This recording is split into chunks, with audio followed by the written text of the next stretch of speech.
toutes les semaines, je vais répéter la même chose. Toutes les semaines, je vais m'en prendre au même joueur. Xavi, tu m'énerves.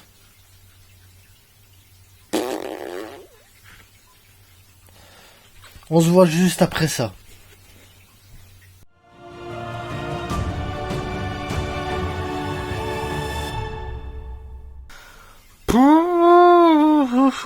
Je vous dis, toutes les semaines, c'est la même chose. Toutes les semaines, c'est la même histoire. Et ici, je vais m'attarder 2 secondes sur le 11, parce que moi, dans mon 11 à moi, j'avais voulu du changement, parce qu'on sait que Robert Lewandowski, il sait pas finir une action. On sait que Rafinha, il sait pas dribbler. On le sait. Je me suis dit, on va mettre Ferran Torres, Félix, voilà, il y a moyen. Et on l'a vu, Ferran Torres, il rentre dans les espaces, il apporte des trucs. On a vu João Félix, il apporte des trucs quand même aussi dans les espaces, il y a pas de problème. Il y a mal, on l'a vu, il sait dribbler et tout, donc il y a moyen de faire quelque chose de bien. Tu te dis, Frenkie, un cran plus haut, comme je l'avais dit, avec un cran plus haut, il apporte du danger, parce qu'on le voit, les passes au-dessus de la défense, elles sont magiques, les passes de Frenkie au-dessus de la défense. Donc, en mettant un Casado pour un milieu à 4 à ce moment-là, Casado pouvait jouer entre les deux défenseurs pour dire d'avoir une assise à 3. Casado, il sait sortir la balle proprement. Ça te permet d'avoir une sortie de balle propre et d'avoir un joueur comme Pedri et comme Frenkie un cran plus haut pour aller justement chercher des ballons, faire des passes beaucoup plus dangereuses. Non, au lieu de ça, non. Et là, premier coupable, c'est Xavi. Le premier coupable de ce truc-là, c'est Xavi. Et c'est la première fois que je vais taper sur Xavi avant de taper sur les joueurs. Parce que là, c'est pas normal. Aroro, il fait pas de tête. Il est blessé. Il peut pas faire de tête. Tu te prends un but parce que Aroro, c'est pas faire de tête. Je suis désolé. Regardez l'action du but. Une vieille balle louchée comme ça qui arrive en hauteur. Aroro, il met pas la tête. Il ne met pas la tête. Donc, évidemment, l'autre, il contrôle la balle. Il sait la mettre en retrait. Rafinha fait semblant de défendre. Donc, l'autre, il arrive, il est tranquille. Il frappe une belle frappe. Il met la frappe de sa vie une nouvelle fois, mais en même temps on le laisse frapper parce que l'autre il fait semblant de défendre, l'autre il sait pas mettre la tête, mais t'aurais mis Christensen. T'avais solutionné le problème. C'est fou, Christensen, tu le mettais, tu solutionnais le problème. Voilà, hop, tu te prenais pas le but. Tu te prends pas ce but. Ça m'énerve. Et ça m'énerve parce que c'est des trucs à la con.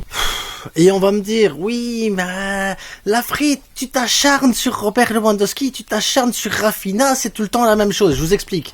J'ai noté les actions de chacun des deux joueurs parce que je me suis dit, peut-être que je fais les choses mal, peut-être que je pars avec une idée préconçue. Ça arrive, tu peux avoir une idée préconçue, tu pars avec des a priori, et donc dans ce cas-là, ta représentation du truc est louche. Donc Robert Lewandowski, 9e minute, un raté, passe de Pedri.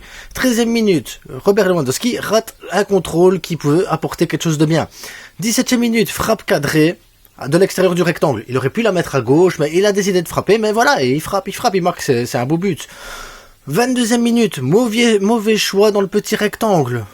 28e minute, remise acrobatique, passe de Gundogan, donc le tir acrobatique, voilà, reprise acrobatique plutôt. Voilà, 29e minute, excellente passe.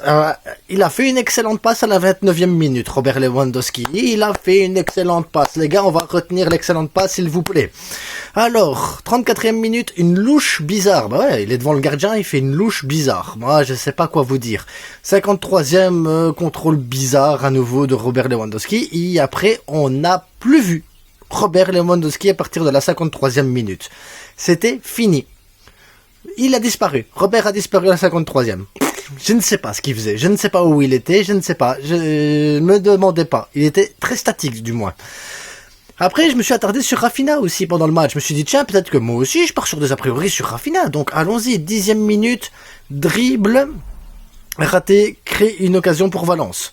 18e, bonne transversale. Et il a fait une bonne transversale. On applaudit Rafinha pour la bonne transversale à la 18e minute. 19e minute, un 1 contre 1. Il va pas, il attend. Hop, 3 joueurs arrivent sur lui. Il perd la balle, contre-attaque pour Valence. C'est dommage, ça. S'il avait osé faire le 1 contre 1, c'était pas ce même résultat. Ensuite, 26e minute, il rend le ballon. Je vous jure, il rend le ballon. Retournez si vous avez l'occasion de revoir le match. Vous allez à la 26e minute, il rend le ballon. 27e minute, dribble raté. Encore. Ouais, parce que j'ai pas tout noté, sinon après...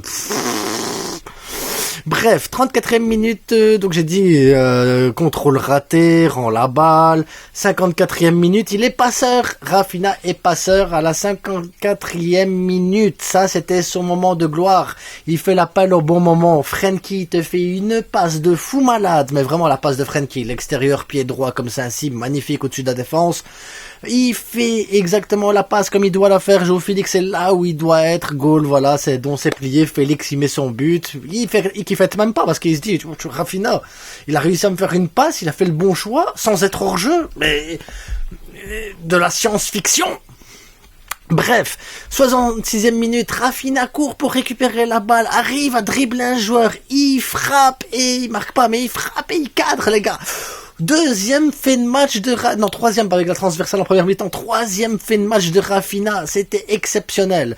Bref, ensuite on arrive à la 81e minute, le face-à-face. Le face-à-face. Ouh, mais pas facile, hein, les gars, un face-à-face, c'est pas facile, un face-à-face. Bref. Ça, c'était Rafinha. Donc, on se dit, est-ce que Rafinha, on va retenir... Ben non, les gens qui aiment Rafinha vont dire, ouais, il est passeur, t'as vu, il a fait des trucs. J'ai surtout noté qu'il a raté 90% de tout ce qu'il a entrepris. 90%. Parce qu'après, le Barça a l'air de rien, hein, on y va. Hein. Cancelo, il a une grosse occasion à la 21e, 24e minute, Gundogan...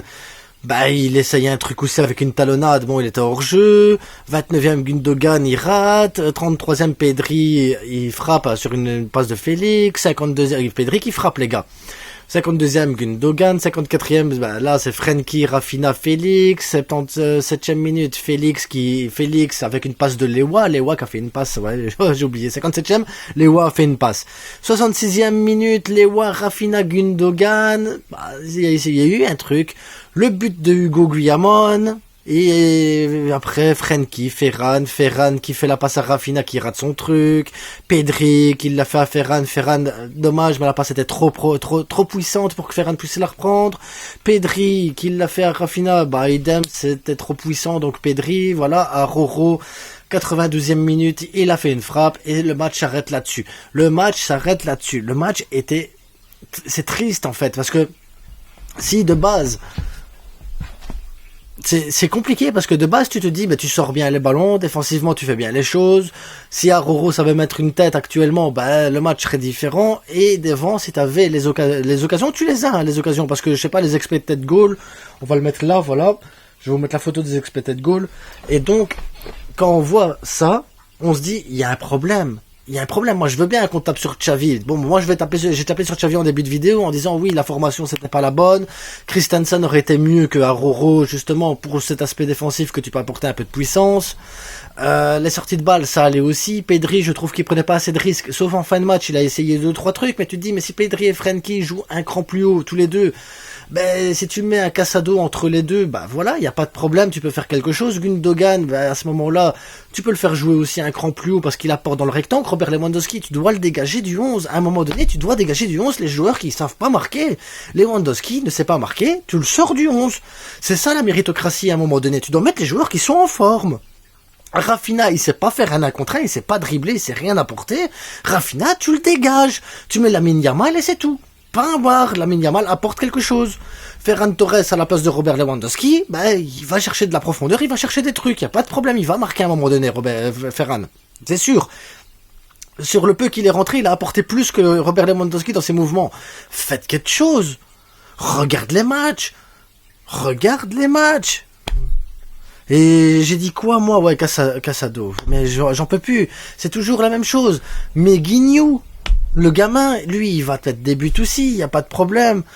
Baldé, il sait pas faire de centre. Est-ce qu'à l'entraînement, il y a pas moyen de demander à Baldé de s'entraîner pendant, je sais pas moi, au lieu d'aller courir avec les autres ou de faire des jeux de passe et des trucs ainsi? Non, fais-le courir sur son flanc, qu'il fasse des centres et tu mets des cônes, 1, 2, 3 cônes et tu lui dis voilà, premier centre sur le cône 1, deuxième centre sur le cône 2, troisième centre sur le cône 3 et ça doit retomber dessus à chaque fois et tu t'entraînes et tant que tu réussis pas à les 3 fois d'affilée, tu continues à faire cet exercice-là comme des gamins, c'est tout. À un moment donné, il faut réussir à faire quelque chose parce que sur des trucs simples, on rate, et après, tu te mets mal défensivement, parce que défensivement, tu défends mal, parce que t'es pas physique. Enfin, Il y a trop de choses qui vont pas. Trop de choses qui vont pas, que ce soit défensif, que ce soit au milieu de terrain. Je vous dis, Frenkie, il doit jouer un peu plus haut, Pedri doit jouer un peu plus haut, ils doivent chercher un peu plus de la profondeur, mais pour ça, tu dois avoir quelqu'un d'autre, un 6.